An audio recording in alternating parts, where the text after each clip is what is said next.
Hey everybody, welcome to the Did You Know Crypto podcast. Today we're going to be talking to Alex Goldstein of the Human Rights Foundation, someone that I have immense respect for what he does and what the Human Rights Foundation does as well, and their basically spreading of freedom in the form of opposing restrictions on freedom. And it's something that also is very, very close to my heart. And they have recently, within the last 6 months to a year, really kind of started to embrace, Alex in particular, Bitcoin as a form of promoting human freedom throughout the world. So I was very, very excited for this interview, and I think you guys are going to really, really like it, as well as just, Alex as a person, he's just a wonderful human being, and was gracious enough to make some time in the evening and, after working a full day, to sit down in his home on his free time to talk to myself and to you, the listeners, as well.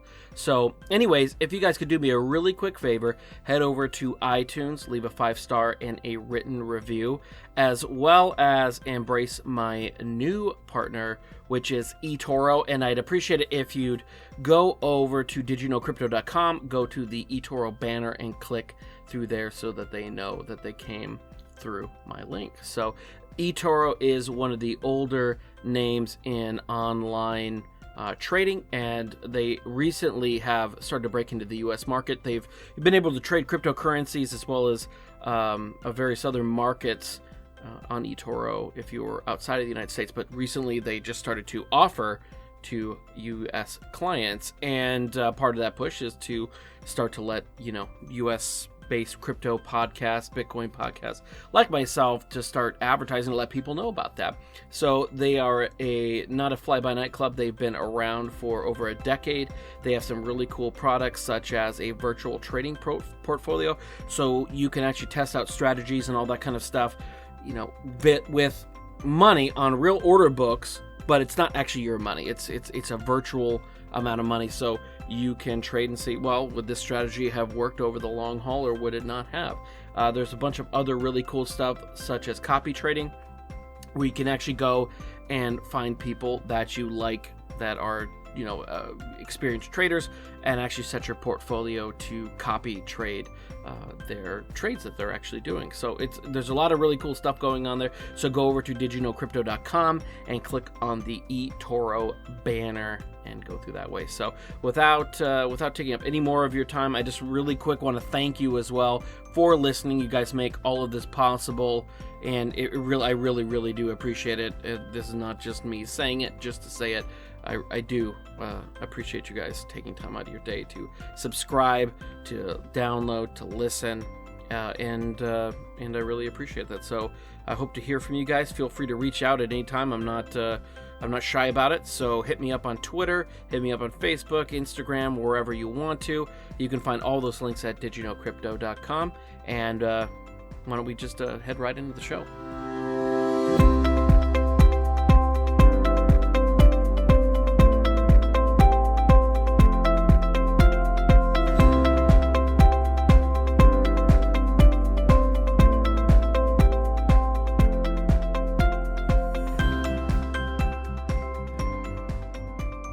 Today, I welcome Alex Goldstein, activist and Chief Strategy Officer for the Human Rights Foundation. He has tirelessly worked to connect dissidents with the people, tech, and recognition necessary to bring about a freer society, truly bringing the idea that a fight for liberty anywhere is a fight for liberty everywhere. Alex, welcome to the show. Thanks for having me on, Dustin. Yeah, and I first became kind of aware of you and the work that you do at the Human Rights Foundation last December on Peter's podcast. And while I don't know you too well, I've kind of started following you since then. And I could tell that you were, someone that kind of really gets it. And just kind of like a quick little background into mine. I did some work overseas years back where it kind of interfaced with NGOs and aid organizations, and a lot of my, granted limited experience as well, that a lot of these folks over there, mean well, but they're kind of clueless in a way, in the best sense of the way. Is that, and granted, this is with USAID, so that might be skewing it a bit, but a lot of these people kind of would look at these places as kind of a foreign culture, but through the lens of their own cultural context, not really vice versa in the cultural context of their of the culture that they're trying to interface with. So, sorry to go long here, but what I'm trying to get across is that I think that a lot of people in the West don't really understand, kind of what real repression, real poverty, and those types of things are. What are your kind of thoughts on, I guess, Western apathy towards the plight of a lot of people? Well, I mean, people are shaped by the information environment that they live in. And I don't think we can reasonably expect people to go above and beyond what is sort of readily available to them as far as information. And in the West or in the United States or in Europe, our information is traditionally shaped by mainstream media.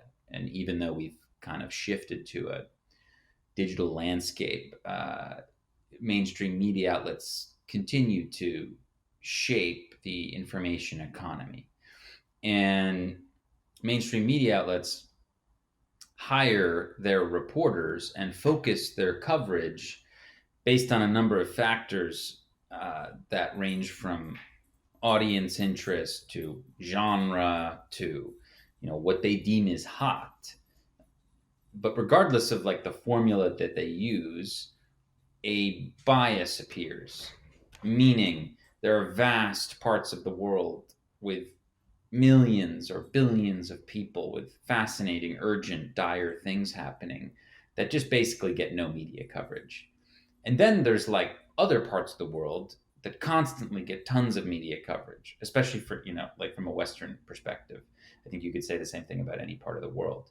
But like for people in the United States, there are large countries that have like crazy things happening where maybe people would like to know about these things and be able to make a difference potentially in these areas, but there's just not like local reporters hired, and our newspapers and media outlets and video units don't cover these things. So for example, like Cameroon is a good example. Cameroon is a country in central western Africa where more than 100,000 people have been displaced by violence committed by the Francophone majority, and they are persecuting the Anglophone minority. This is a very bizarre case of people being persecuted with regard to the language that they speak. And this is like a top 10 world disaster in terms of the number of people who fled or have been displaced from their homes or who've been killed. And yet there's just no media coverage of it at all in the West, right?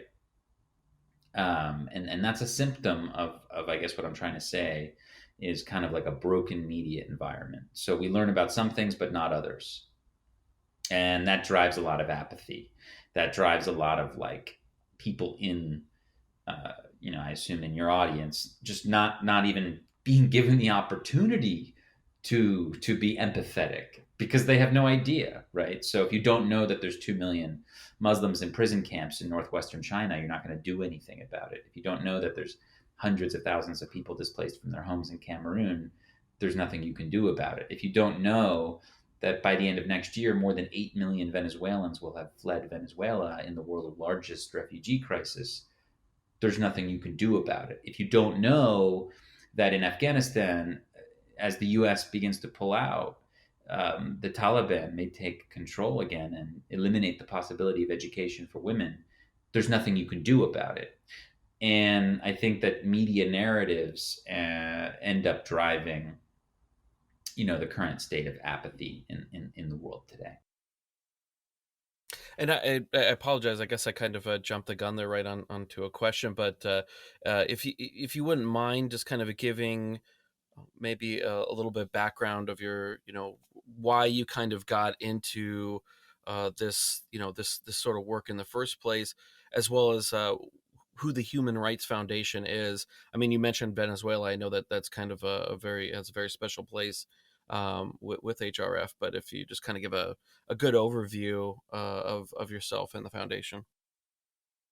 Sure, I've been working for the Human Rights Foundation since 2007. We are a nonprofit based in New York City, a 501c3 that focuses on promoting and protecting individual rights in repressed countries, in authoritarian societies, in places where people don't have the same rights and freedoms as we might have in countries like Chile or Japan or Germany or the United States. We look at more than 90 countries where there are more than 4 billion people who aren't able to hold their governments accountable, don't have free and fair elections, can't write an op ed in a local news, aren't able to launch an independent environmental organization or an independent health or policy reform organization, can't start an Amnesty International. This is what it's like, socially and politically speaking, in a place like Saudi Arabia. These things just aren't possible. So we try and empower and assist change makers in these societies because we believe that no matter what you care about, whether it's peace or um, gender equality or life expectancy or prosperity, you should care about freedom. There is absolute correlation and more than correlation to suggest that free and open societies are more wealthy, more equal, more peaceful, more innovative, and just better for humans and better for the planet than ones that are closed and dictatorial. So that's the Human Rights Foundation's mission, is to kind of like highlight the problem of authoritarianism and do what we can to push back against it. And that has shaped my career, where I've been able to work in different areas of the organization and work closely on a couple different projects, including our North Korea work, where we smuggle flash drives into the Hermit Kingdom, to our work where we try and pressure celebrities to not accept speaking or performing engagements inside dictatorships. This was the subject of news right now and yesterday, where we successfully managed to convince Nicki Minaj to not sing in Saudi Arabia, and she came out with a statement yesterday saying that after reading our public letter that she's decided not to accept the invitation to perform at a government-backed event there, and instead it has issued a statement of support for gay rights and women's rights and free expression, which is remarkable if you consider that her Instagram following alone is 3 times the number of citizens that exist in Saudi Arabia. I mean, this woman basically has a country-sized following, and she basically has realized she has her own foreign policy and has decided she's going to make a stand for human rights, which is really cool. So I've worked on that program. I've done a lot of work with the media in getting the issue of dictatorship into pop culture. Done a lot of work on the technology front, where we've been able to connect dissidents to people who can help them understand everything from why encrypted messaging is important to why decentralized money and private payments are important. So I hope that gives you a good idea of what I've been up to. Was there a specific event or thing that kind of inspired you to kind of dedicate your life to this, or was it just kind of one of those things where you kind of fell into it and found your passion along the way?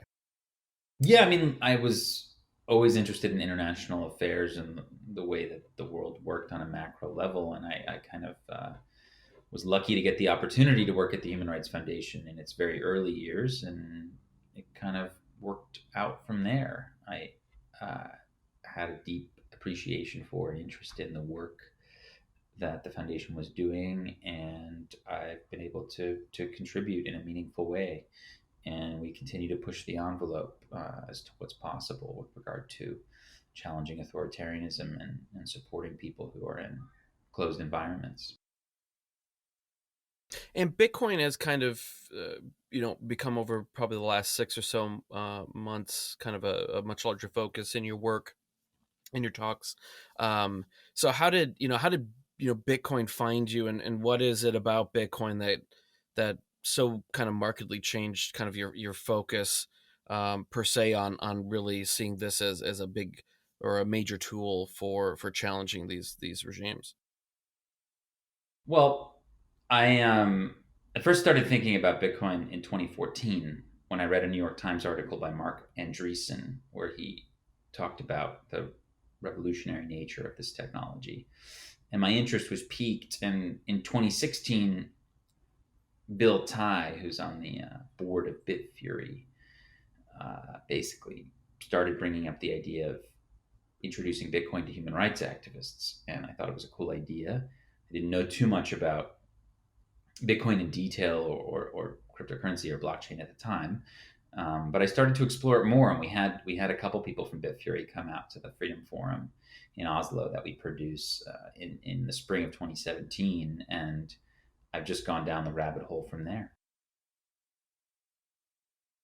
No, I mean I could see how obviously I'm a proponent and a passionate about Bitcoin, but seeing it as the use case as a store of value in countries with runaway inflation and issues like that, Argentina, Turkey, Venezuela, obviously, migrant workers using it for remittances, just the kind of cartel of uh, of remittances with MoneyGram and Western Union charging outrageous fees, or even donations for dissidents. I see all those use cases, but if you look at specifically these kind of total authoritarian regimes like North Korea, um, I don't personally see where Bitcoin can do that much good at the very moment, but I may be wrong. Has there been a use case for Bitcoin inside North Korea, and if not, what are kind of the best ways for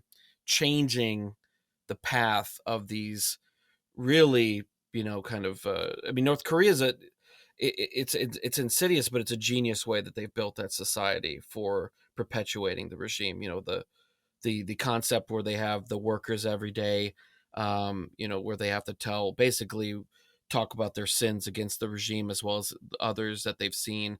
I think it's, if I'm not mistaken, it's like three other people that they saw, not doing the right thing, and it's just like this ingrained network of telling on yourself as well as others. Yeah, look, North Korea is a very extreme example. I mean, you could break the world down into democracies and dictatorships, and you're kind of going the gamut from Norway to North Korea. And North Korea is pretty much the most closed society in the world. And you're right, like Bitcoin's not having a major impact for North Koreans right now. I think that would be a huge stretch to imply. Now, are there people experimenting with Bitcoin on the Chinese border? Definitely. Will Bitcoin have a big impact in North Korea in the future? I think so. Um, but that's not really where we're seeing people use Bitcoin as a tool to evade financial restrictions. I mean, primarily because you really need access to the internet. You need unfettered access to the internet to really usefully use Bitcoin. I know that there's certainly people who are fighting the good fight with regard to creating the ability to do Bitcoin transactions in difficult information environments with regard to mesh networks and satellite sort of send receive functions on the blockstream network, which is amazing and super cool. But at the end of the day, the average North Korean, is not going to have like a Raspberry Pi type device that can send and receive Bitcoin on the blockstream satellite network. That just doesn't exist. Now, if people who are listening want to help me make that possible, let's do it. But like, I don't think that that's a reality right now. What is reality is that people inside dictatorships ranging from Iran to Venezuela to Zimbabwe to China are using Bitcoin. Lots of people are using Bitcoin in these countries to evade sanctions, to evade financial controls, and to move money in a way where the government can't punish them. And I think that that's pretty revolutionary. So, I mean, we just have to kind of report on what we've seen and look at the research we've done. And in many societies around the world, on different continents, Bitcoin's having a pretty big impact already. And with Libra kind of jumping on the stage, and so far all we've really heard is just the white paper and kind of a little bit of the press releases and a few of the talks that they have given. So it's really hard to tell what it'll actually be versus what they said it will be. But it seems to me that it's kind of a double-edged sword in a way, in terms of freedom. And so I think both of us are pretty aware of the downsides of it. It's kind of an attempt to steal a bit of Bitcoin's thunder, render it a niche project, but also this retail surveillance panopticon that it would create, where what I foresee is all these the Ubers and Visas and all them that are going to be participating in it.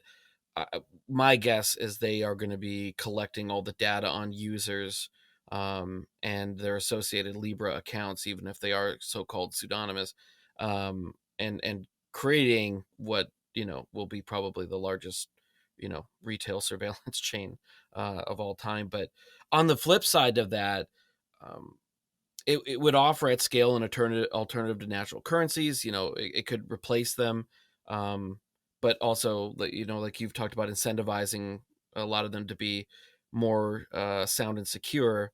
But I can't write this thing off as totally being evil. Obviously, it has some major upsides, for remittances and things like that. What are your feelings on it? On at least the positives, and then maybe more of the negatives. Yeah, well, look, you're seeing the rise of corporate money that's controlled by non-nation state entities, and you're looking at a scenario where in perhaps two years or something like that, citizens of countries with devaluing currencies that are depreciating against, for example, the U.S. dollar or gold in a severe way, are going to have access to a more stable asset through their Facebook account, essentially. And if you're sitting in Nigeria and you're looking at the naira, or you're sitting in the Philippines and looking at the peso, what are you going to want to have your money in? What form of currency are you going to want to have your money stored in?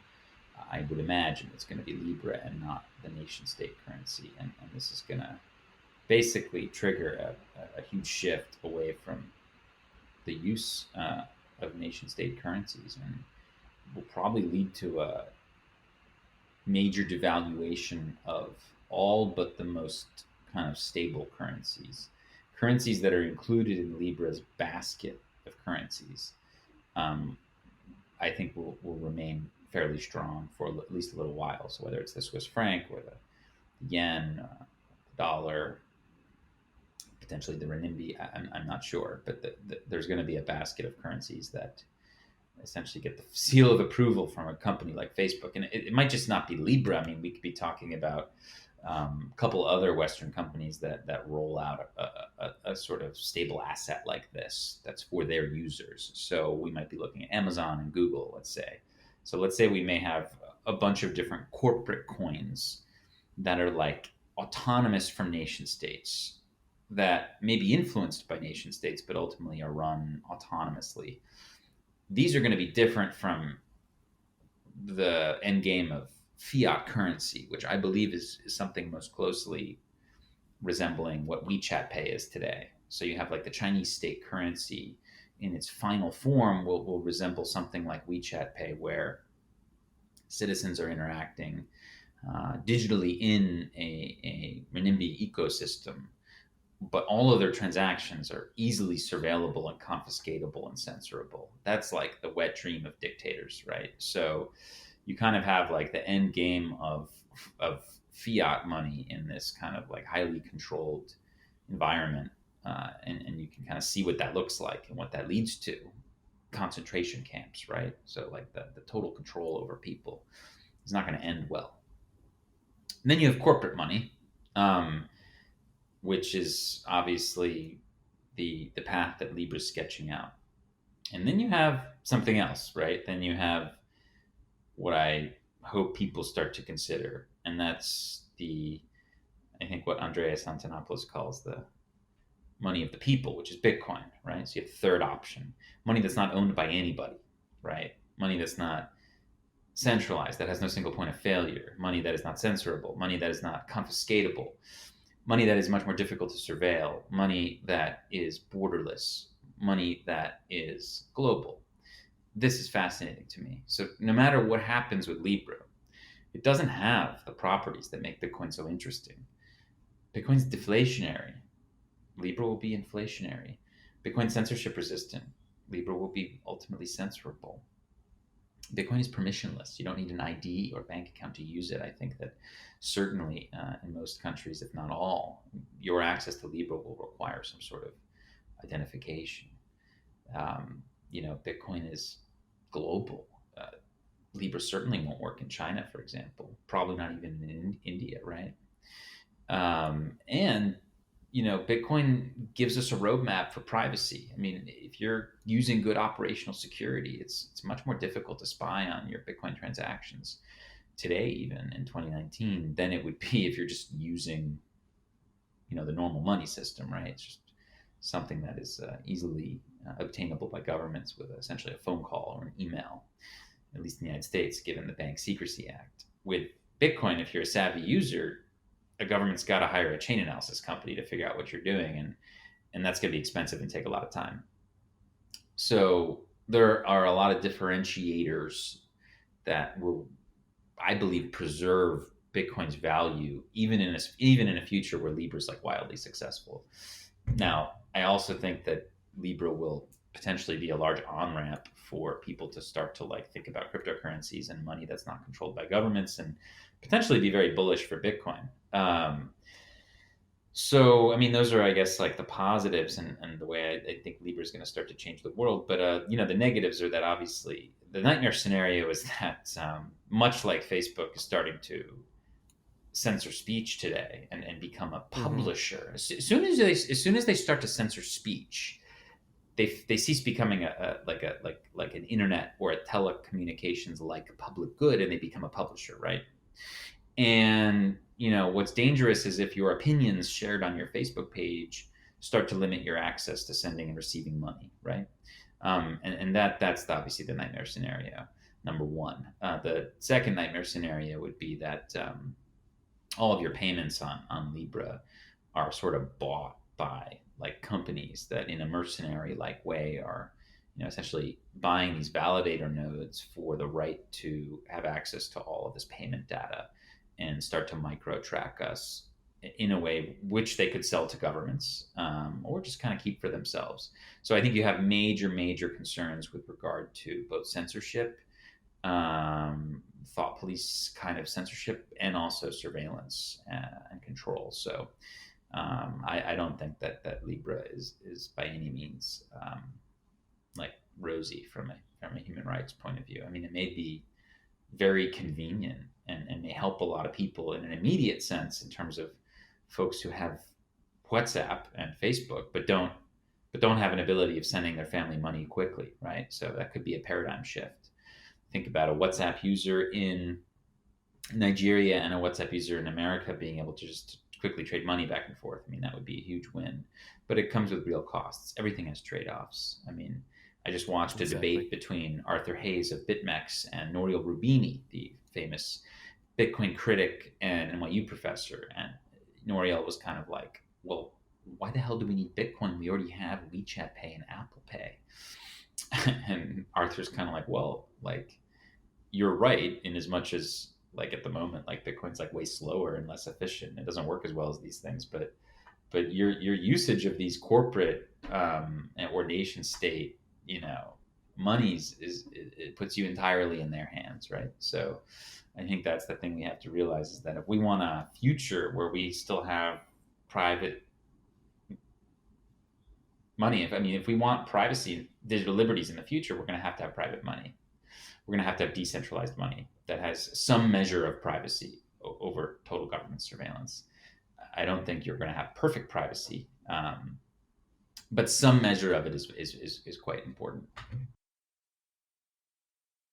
So kind of along that same line as well is that looking around the world and kind of I guess kind of piggybacking off my first thing there, statement was that if you look at most Westerners, we kind of live in a bubble. Even a lot of us that when we travel, we kind of travel within kind of that Western tourist bubble. We go to Mexico, don't really, even if you go there, you don't venture but a few miles, if that, outside of the resort.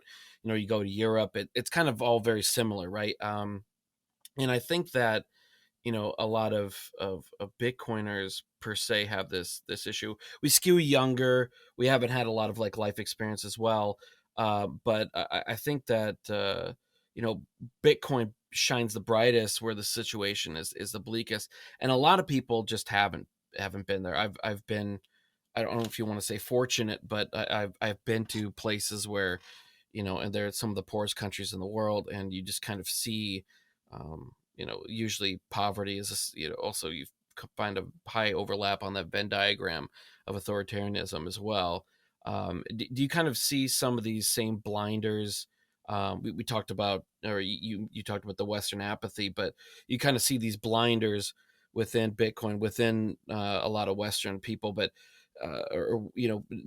citizens of Western countries. How do we help stave off those kind of same tendencies of trading security, or our privacy and our freedom for security? How do we keep this from metastasizing kind of in our own host nations where Well, we we got live? to educate people about Bitcoin, about the fact that there is another option. I mean, most people just don't know, and most people who even have heard about Bitcoin or even have speculated in it, the majority of them don't kind of haven't put the pieces together with regard to why decentralized private money is going to be critical to maintaining our human rights in the future.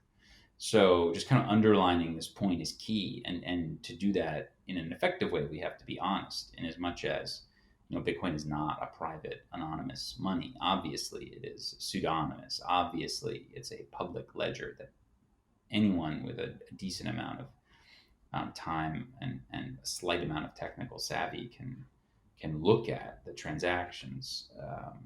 We have to be aware that we're not where we need to be. However, the very fact that with good operational security and digital hygiene, and by using new addresses and by using mixers on the base layer, you can achieve a decent level of privacy today. And our hope is that second layer technology like Lightning, for example, will allow batched micropayments that are routed in an onion routed way, in a relatively anonymous way, so that chain analysis is rendered fairly useless. The goal is that I have a Lightning wallet that I use to purchase things from the internet and purchase tickets on public transport, and make investments potentially, and send money to friends, and buy media and online articles and music.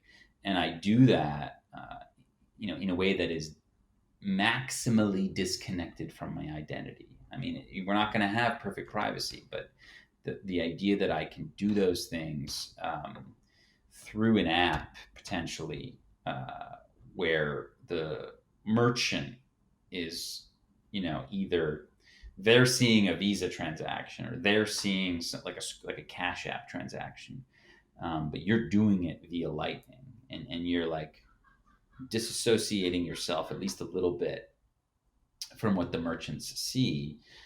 That reality is something I think we want to work towards, and that requires public education. It requires investment in these technologies, and ultimately, it will require major platforms to be convinced to accommodate this. And it starts with stuff like Cash App, right? Which is clearly, under Jack's leadership, moving in a direction where they want to set up Lightning payments on their app. Now, it's a halfway solution, meaning, to have a Square Cash App installed on your phone today, you need to. There's a certain level of know your customer, anti-money laundering, things you need to sort of do. You need to prove your identity. So we're not quite where we need to be, but like companies taking the lead here is going to be pretty positive. So, again, I think it comes down to public education and dialogue with companies and encouraging them to adopt this new technology. Yeah, I think you're absolutely right. I think that a lot of people just, the first thing that authoritarian regimes do when you step out of line is, especially if you're somebody with any kind of means at all, is they lock your bank account down. Like Mikhail Khodorkovsky in Russia a few years back. I mean, he was, I believe, one of, if not the richest man in Russia at the time. And when he kind of stepped out of line and kind of broke ranks with Putin and the United Russia Party there, um, alongside of getting locked up, all of his wealth was locked up. Same thing happened in Saudi Arabia with kind of that semi coup there with the new crown prince a few years back, as well as a lot of people that were seen as uh, rivals. They were put on house arrest, their assets frozen, everything like that. But outside of money as well, what are tools that help dissidents and journalists use to kind of increase their privacy, increase their security, that the average user as well, because just like coin mixers help obfuscate the Bitcoin network, or our transactions throughout the network, you know if everybody's practicing higher levels of security and privacy, it kind of obfuscates the communications and the information network. So what are some of the tools that you would recommend that people listening should be using? Yeah, I mean, look, we have three things we should think about: communications, money, and personal data, right? So communications is where we're furthest along, meaning a lot of activists and journalists already understand how to encrypt their communications so that it's very difficult for governments to spy on them. So you can use Signal. So I would encourage everybody to use Signal. Now, Signal's not perfect. You have to use a phone number to set up your Signal account. But if you've done it the right way, unless they have your private key, it's not like not like a government can get into your Signal messages, right? So we have tools that are widely available and relatively easy to use, and people can arm themselves and protect their communications. We're not where we need to be in terms of usability, user interface, or public education, but we've got a great start. There could very well be a world where in 5 years, Signal has like 500 million daily active users. I mean, that's a possibility. Money, we're getting there. I mean, we've got at least the foundation. Much like encrypted communications, we have encrypted money. Bitcoin does exist. It is decentralized. It doesn't have a single point of failure. It's not feasibly censorable by a government or a company.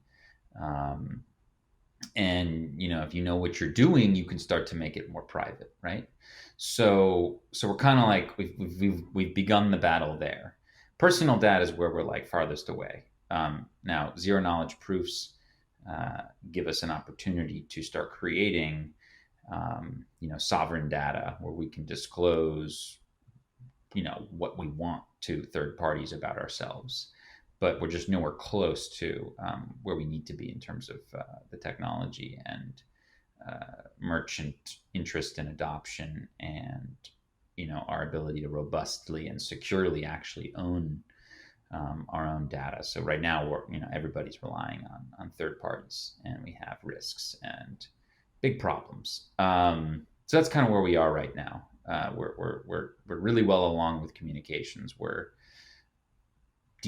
have a decent start with money and transactions and payments, and we're barely begun with personal data, with different kinds of personal data. So ultimately, we're going to need usable, easy to use, well designed, well functioning technology and markets, and apps, and both like merchant and user adoption globally for all three before we can kind of feel safe from the surveillance state. And what is the best way that people can help out for the global fight for freedom? Just what kinds of ways should they be spreading awareness? How can they help the Human Rights Foundation? What's the biggest impact, the most bang for your buck that somebody can do? Yeah, I mean, look, we created this conference series called the Oslo Freedom Forum so that no matter what your background is, whether you're in technology or you're a student or you're maybe you're a policymaker, a philanthropist, an entrepreneur, journalist. You should come to these events and you can kind of start to figure out how you can help. That's the idea. So it's a global event series. The summit's in Norway in May. That's the one I recommend people go to. It's an immersive 4-day experience. It's life changing. And then we have 1-day events to help open your eyes, and you can bring friends, and it's a really fun day. And we do those in New York and in Taiwan and in Mexico City. So I would encourage people to go to oslofreedomforum.com, and that's like a nice kind of like way to get started. You can follow us on Twitter at HRF. You can follow me at Gladstein, Gladstein.